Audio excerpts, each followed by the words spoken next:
খুব পরিষ্কারভাবে আদরণীয় মুখ্যমন্ত্রী শুভেন্দুদা বলে দিয়েছেন, জুন মাসের শুরু থেকেই অন্নপূর্ণা ভাণ্ডার এবং আয়ুষ্মান যোজনা ইমপ্লিমেন্টেড হবে। এবং কিভাবে হবে? স্বাস্থ্যসাথী কার্ড রাজ্য সরকারের আগে ছিল, তার থেকে আয়ুষ্মান যোজনার কভারেজ অনেক বেশি। স্বাস্থ্যসাথী কার্ডের যারা বেনিফিশিয়ারি তাদেরকে ধীরে ধীরে gradually step by step district wise ধীরে ধীরে আয়ুষ্মান যোজনাতে কনভার্ট করা হবে। আগে আয়ুষ্মান যোজনায় কনভার্ট হবে, তারপর স্বাস্থ্যসাথী বন্ধ হবে। এরকম না যে ঢালাও স্বাস্থ্যসাথী বন্ধ করে দিয়ে তারপর আয়ুষ্মান কার্ড। ধরুন আমি আজকে স্বাস্থ্যসাথীর বেনিফিশিয়ারি, আমার আয়ুষ্মান যোজনা চালু হলে তবে আমার স্বাস্থ্যসাথী কার্ডটা স্টপ হবে, আদারওয়াইজ নয়।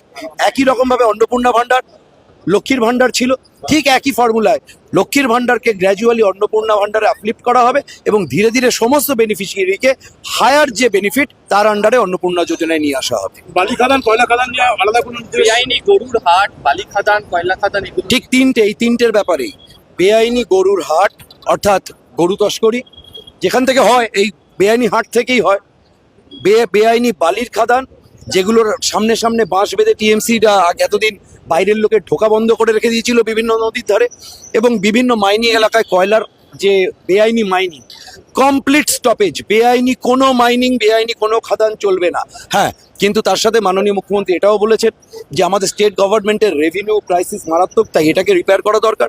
তাই কোনো বালি খাদান, কোনো কয়লার মাইন যদি দেখা যায় যে সেটাকে রেগুলারাইজ করা সম্ভব রাজ্য প্রশাসনের উদ্যোগে, তাহলে এমএলএ তার প্রপোজাল আনবেন, ডিএম সাহেব কমপ্লিট সার্ভে করার পর যদি সেটাকে রেগুলারাইজ করা যায়, তাহলে পাবলিক এক্সচেকারকে সমৃদ্ধ করার জন্য সেটাকে তখন লিগালাইজ করা হবে।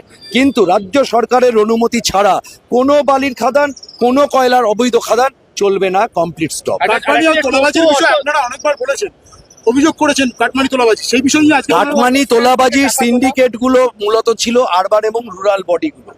আরবান এবং রুরাল বডিতে যে সমস্ত পলিটিক্যাল অ্যাপয়েন্টমেন্ট ছিল, আমাদের বৈঠক শুরু হওয়ার আধ ঘন্টা আগে আদরণীয় মুখ্যমন্ত্রী সমস্ত সেগুলোকে ইনভ্যালিড ঘোষণা করে দিয়ে তারপর বৈঠকে বসেছে। কিছু কিছু কর্নার থেকে টোটো অটো স্ট্যান্ডের বিষয়টাও মাননীয় মুখ্যমন্ত্রী বলেছেন, ওটা অল ইনক্লুসিভ একসাথেই বলেছেন যে কাটমানি কুপনের মাধ্যমে অল অ্যালং সমস্ত জায়গায় কুপন সিস্টেমে কাটমানি বন্ধ করতে বলা হয়েছে, এবং সেটা অটো টোটো স্ট্যান্ডেও নয়।